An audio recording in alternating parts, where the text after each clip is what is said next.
Good afternoon, students. My name is Alka Garg. This is standard 2. Subject is Hindi and chapter is हम सीखेंगे अभी स्वर. ठीक है बच्चों.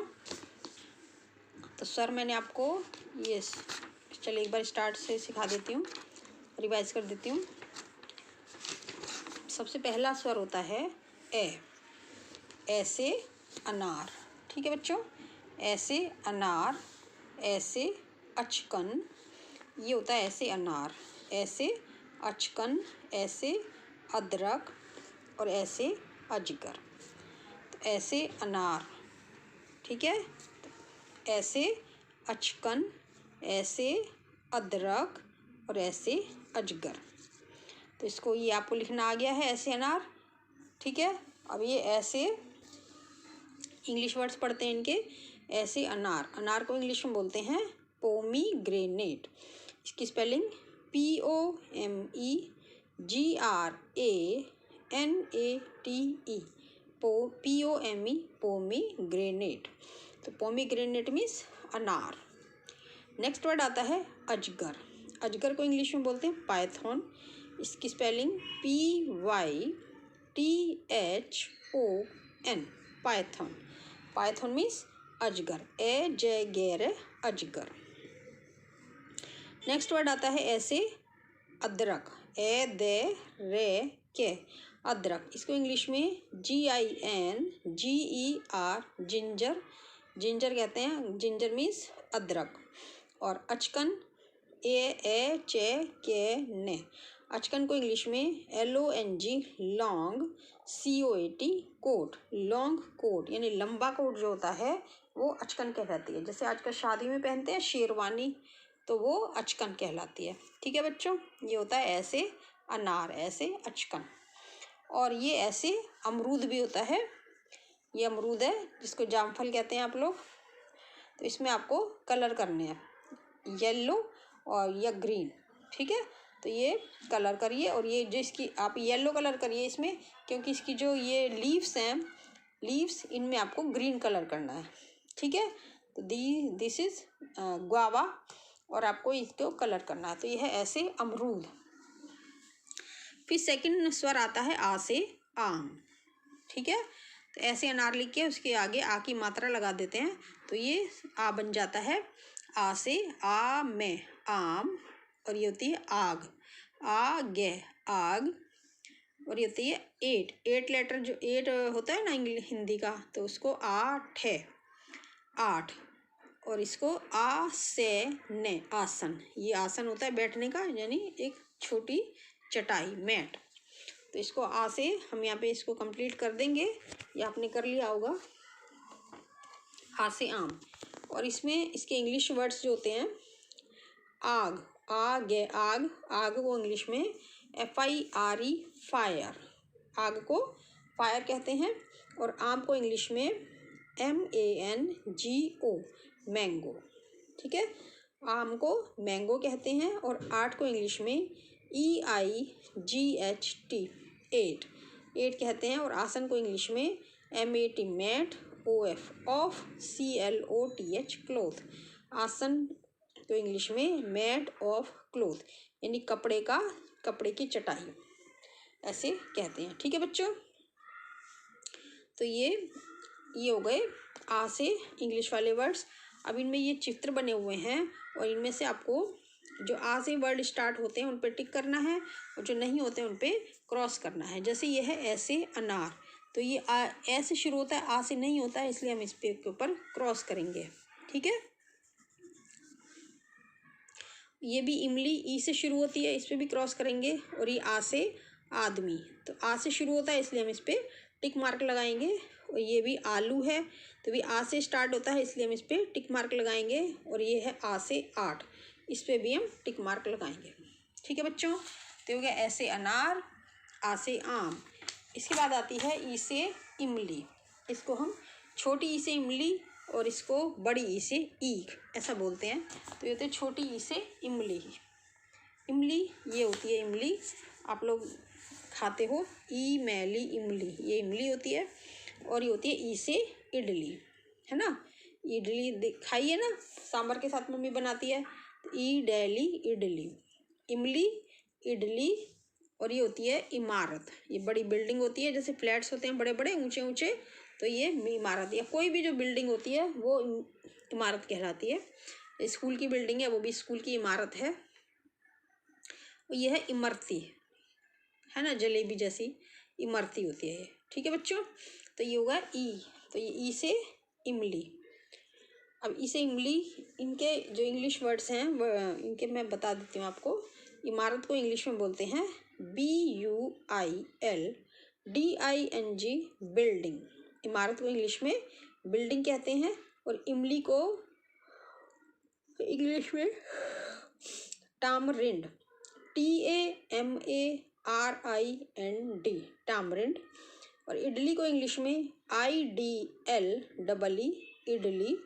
और इमरती को इंग्लिश में ASWEET, स्वीट। एक ये मिठाई होती है, इसको इमरती कहते हैं। इसमें ई वर्ण पहचान कर आपको गोला लगाना है। जो भी ई से इमली है उसमें, जैसे आ, ई, ये अड़े और ये ई, इसमें इन दोनों पे ई पे आपको सर्कल करना है। और ये डे है, ये बड़ी ई है, इस पर नहीं करना है। ये छोटी ई, इस पर करना है। और ये है, इस पर सर्कल करना है। ये ई, ड़े, ढे और ये ई, जितने भी ई हैं उन पे आपको सर्कल करना है। ठीक है बच्चों। अब इसके बाद आती है बड़ी ई से ईद। ये ईद मना रहे हैं, गले मिलते हैं ईद पे, ये होती है बड़ी ई। ठीक है, ईद है, ईद। और ये है ईख, जो गन्ना होता है जिसके आप गन्ने का जूस पीते हो, तो वो होती है ई से ईख है, ईख। अब इसको लिखते कैसे हैं? ये ऐसे ईख, इसको ऐसे लिखा जाता है। ये मैंने आपको सिखाया हुआ है, तो आप लिखना सीख लीजिए इसको। ई से ईद ऐसे लिखते हैं। और इसके इंग्लिश वर्ड्स कौन कौन से होते हैं? ईख को इंग्लिश में शुगर केन, शुगर केन, यानी जिससे चीनी बनती है, शुगर केन। तो इसकी स्पेलिंग होगी SUGAR, शुगर, CANE, केन, शुगर केन। शुगर केन को हिंदी में ईख बोलते हैं। और ईद को इंग्लिश में, ईद एक फेस्टिवल होता है, FESTIVAL, फेस्टिवल। तो फेस्टिवल यानी एक ईद जो है वो एक फेस्टिवल का नेम है। ठीक है। और ईख को इंग्लिश में शुगर केन कहते हैं। अब यहाँ पर कुछ वर्ड्स हैं जिसमें आपको ई वाले शब्दों पर गोला लगाना है। जैसे ये ईत्र, तो ये बड़ी ई नहीं है, इस पर नहीं लगाएंगे, तो इसमें गे ई, बड़ी ई आ रही है, इस पर हमको गोला करना है। आ ई, इस पर आई पे गोला करना है। म ई, इसमें भी ई आ रही है, इस पर इसलिए गोला करेंगे। आ ओ, इसमें नहीं करेंगे। इसमें न ई, नई, इसमें ई आ रहा है इसलिए हम इस पर गोला करेंगे। फिर ये आए, इस पर भी नहीं करेंगे। और ये ईद, ईद, बड़ी ई से ईद बनी हुई है ये, इसलिए हम इस पर सर्कल करेंगे। फिर आता है गए, इस पर भी नहीं करेंगे। ओके। बड़ी ई से ईद के बाद आता है ऊ से उल्लू, छोटे ऊ से उल्लू, ऊ से उपहार और ऊ से उपवन। तो ये आपको ऊ से उल्लू, ऊ से उपहार और ऊ से उपवन लिखना सीखना है। मैंने आपको बता दिया है, कई बार बताया है, इसको आप लिखना अच्छे से सीख लीजिए। ठीक है बच्चों, ये होता है ऊ से उपवन। अब इनके इंग्लिश मीनिंग देख लेते हैं पहले। ऊ से आउल यानी उल्लू, उल्लू को इंग्लिश में OWL, आउल, उल्लू को इंग्लिश में आउल कहते हैं।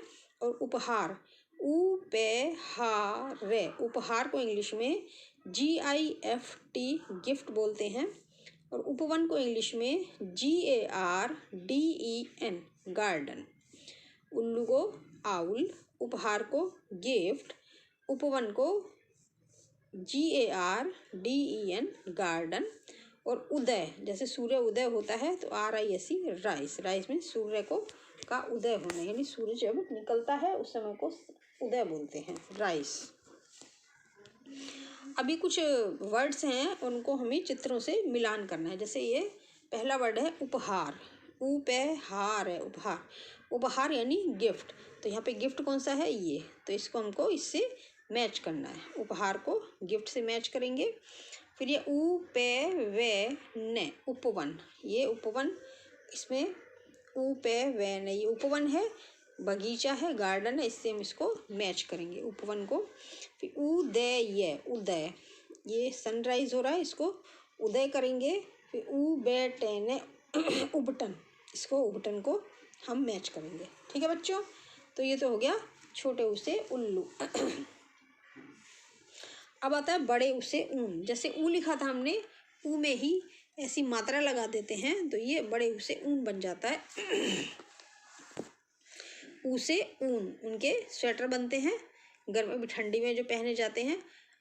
ऊ से ऊन, और ये ऊ से ऊपर, ये ऊपर की तरफ कोई चीज़ जाती है तो उसको ऊपर, ऊपर बोलते हैं। और ये है एक एनिमल है, ये ऊद बिलाव। ठीक है बच्चों, तो ऊ से ऊन, ऊ से ऊपर और ऊ से ऊद बिलाव। और ये ऊ आपको ऐसे लिखना सीखना है। ठीक है, और ये उस इनके इंग्लिश वर्ड देखते हैं। ऊन, ऊन को इंग्लिश में WOOL, वूल। वूल को इंग्लिश में, ऊन को इंग्लिश में WOOL, वूल बोलते हैं। और ऊपर को इंग्लिश में ABOVE, अबव। क्या बोलते हैं? ABOVE, above. और ऊद बिलाव को इंग्लिश में BEAVER, बीवर। क्या बोलते हैं बच्चों? BEAVER, beaver. तो ऊन को वूल, ऊपर यानी अबव, और ऊद बिलाव को बीवर। ठीक है। अच्छा, ये अभी देखो, ये बच्चे ने ऊन से बने हुए कपड़े पहने हुए हैं, गरम गरम कपड़े, है ना। कैप लगाई है, स्वेटर पहना है, सॉक्स पहने हैं, तो ये सब गर्म कपड़े हैं, इनमें ठंड नहीं लगती है। जैसे भी ठंडी का मौसम है तो आप सबको भी ये पहन के रखने चाहिए। तो ये इसमें आपको कलर करना है। ठीक है, तो आपको बहुत सुंदर सुंदर इसके कलर में फिल करना है। ओके, अब इसके बाद आता है री से ऋषि। री से ऋषि, ये होते हैं ऋषि, ये तपस्या करते हैं ऋषि मुनि, तो ये होते हैं ऋषि, इनके दाढ़ी वाले बाबा होते हैं। तो री से ऋषि होते हैं ये। और री से ऋषभ, यानी जो बैल होता है उसको भी ऋषभ कहते हैं। ठीक है बच्चों, तो ये ऋषभ आपको ये ऐसे लिखना सीखना है, री से ऋषभ। अब इनके इंग्लिश वर्ड्स देख लेते हैं। ऋषभ को हिंदी में, इंग्लिश में ऋषभ को BULL, बुल, बुल कहते हैं। और ऋषि को इंग्लिश में SAGE, सेज कहते हैं। ऋषभ यानी बुल और ऋषि यानी कि सेज। ऋषभ, बुल, ऋषि, सेज। ठीक है बच्चों, अभी ये देखिए, अभी ये कुछ सीजन्स के चित्र बताए गए हैं, तो हमको इस पर गर्मी की सीज़न कौन सी है, ये बीच वाली, ये गर्मी की सीज़न है, और ये ठंडी की सीज़न है, इसमें ऊन के कपड़े पहने जाते हैं। और ये गर्मी की सीज़न है, इसमें ठंडे ठंडे कपड़े और हाफ कपड़े पहने जाते हैं। और ये है बरसात की सीज़न, इसमें बारिश होती है और कैप का यूज़ और रेन कोट का यूज़ करना होता है। ठीक है बच्चों, तो ये ऋतुएं हैं। ऋतु यानी री से ऋतु भी होता है। ठीक है, री से ऋतु। अब आता है ए से एक, वन, यानी ए से एक, ये होती है ए से एड़ी भी कहते हैं इसको। ये हमारे पैर है, पैर के पीछे वाला जो हिस्सा होता है इसको एड़ी कहते हैं। ठीक है, तो ए से ये होता है ए, और ए से एड़ी, ऐसे ए से एक, और ए से एल्बम, में एल्बम, और ए से एक तारा। ठीक है बच्चों, ए से एक, ए से एल्बम, ए से एड़ी, और ए से एक तारा।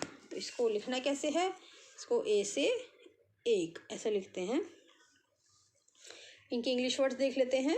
एल्बम, ए से एल्बम, एल्बम को इंग्लिश में ALBUM, एल्बम। और एक को इंग्लिश में लिखते हैं ONE, वन। तो एल्बम का इंग्लिश वर्ड हुआ ALBUM, एल्बम, और एक का इंग्लिश वर्ड हुआ ONE, वन। और एड़ी को इंग्लिश में HEEL, हील, हील माने एड़ी। और एक तारा को इंग्लिश, ये एक म्यूज़िक इंस्ट्रूमेंट होता है, वाद्य यंत्र होता है, MUSIC, म्यूज़िक, INSTRUMENT, इंस्ट्रूमेंट, ए म्यूज़िक इंस्ट्रूमेंट। तो इसमें भी जो ए वर्ण है उस पर हमको गोले लगाने हैं। जैसे ये ए है, इस पर सर्कल करेंगे, और ये ए नहीं है, इस पर मात्रा लगी है, इस पर नहीं करेंगे। ये ई है, इस पर भी नहीं करेंगे, और ये ए, इस पर सर्कल करेंगे। ये बड़ी ई है, ये री से ऋषि है, फिर ये ऐसे एड़ी है, इस पर हम सर्कल करेंगे। ये ऐसे ऐनक है, ये आ से आम है, और ये ऐसे एड़ी है, इस पर हम सर्कल करेंगे। ठीक है बच्चों। अभी आता है ऐ से ऐरावत। ये होता है ऐरावत, हाथी, इसका नाम है ऐरावत। और ये होता है ऐ से एपन, और ऐ से ऐनक। ये ऐसे ऐनक होता है, ये आपको ऐसे लिखना सीखना है। और इनकी इंग्लिश मीनिंग में बता देती हूँ। Airavat NAME name, OF of, name of, ELEPHANT elephant, name of an elephant. तो एक एलिफेंट का नाम होता है, ये है ऐरावत। और ऐनक ग्लास, GLASS ग्लास, जो देखने का चश्मा होता है उसको ग्लास यानी ऐनक कहते हैं। और ये एक आकृति है, इसमें आपको कलर करना है। ठीक है बच्चों। अच्छा, अभी आता है ओ से ओखली। ये होती है ओ से ओखली, इसमें अदरक वगैरह कूटी जाती है, अदरक इलायची। तो ये ओ से ओखली होती है। और ये ओ से ओस, ये सुबह सुबह कभी आपने देखा होगा तो पानी के ऊपर से छोटी छोटी पानी की बूंदें गिरती हैं, और घास पे भी पानी होता है, वो ओस कहलाती है। तो ये होती है ओ से ओक, ऐसे बनाते हैं एनार बना के, जैसे आम बना के उसके ऊपर मात्रा लगा देते हैं तो वो ओ से ओखली बन जाता है। और ओ से ओस होता है, और ओ से ओढ़नी होती है। ठीक है बच्चों। ओ से ओस, ओ से ओखली, और ओ से ओढ़नी। अभी आपको ऐसे भी ये लिखना सीखना है। आ से आम बना के, ये रॉन्ग हो गया है,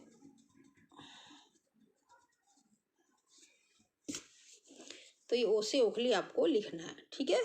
अब ये ओढ़नी है, इस ओढ़नी में आपको कलर करने हैं। इसका इंग्लिश मीनिंग वर्ड्स, ओढ़नी को इंग्लिश में SHAWL शॉल, और ओस को इंग्लिश में DEW ड्यू, क्या बोलते हैं, ड्यू। और ओखली को इंग्लिश में बोलते हैं SMA small, MORTAR motor, small motor. ठीक है। ये तो कोई ओ से ओखली। अब औ से औरत। औ से औरत में बच्चों, इसमें ओ से ओखली में एक मात्रा होती है, इसमें दो मात्राएं होती हैं। तो ये औ से औरत होती है, औ रहते है औरत, और ये औ से औजार। ठीक है। जो ये टूल्स होते हैं ये औजार होते हैं, जैसे हथौड़ी है, ये चिसल या जो भी है, ये औजार होते हैं। ठीक है। तो ये औ से ओखली लिख के आपको उसके ऊपर एक और मात्रा लगा देंगे, तो ये औ से औजार बन जाएगा। इनके इंग्लिश वर्ड हैं। औरत को WOMAN वूमेन, वूमेन मीन्स औरत, और औजार को इंग्लिश में TOOLS टूल्स कहते हैं। अच्छा बच्चों, इसमें ये एक फूल दिया हुआ है, तो ये सनफ्लावर है, इसमें ओ की मात्रा रखी हुई है, बीच में ओ की मात्रा। तो जो जो भी ओ की मात्रा वाले शब्द हैं, ओ हैं जो भी बड़े ओ की मात्रा जिसमें लगी है, वो उसको आपको ऐसे एरो बनाना है। तो जैसे इसमें यहाँ पे ओ, यहाँ पे ओ, ऐसे एरो बनाना है, मिलाने मतलब इनको। और यहाँ पे औ से औरत, और ये तीन ही हैं। ठीक है। तो इनको आप ऐसे मिला देंगे। ठीक है। अब इसके बाद आता है अंग से अंगूर। ये ग्रेप्स होते हैं, अंगूर आपने खाए भी हैं। तो ये होता है ऐसे अनार लिख के उसके ऊपर एक छोटी सी बिंदी लगा देते हैं, तो वो अंग से अंगूर बन जाता है। तो अंगूर को इंग्लिश में ग्रेप्स, GRAPES, ये ग्रेप्स कहते हैं इनको। ठीक है। अंग से अंगूर, और अंगूर को इंग्लिश में ग्रेप्स।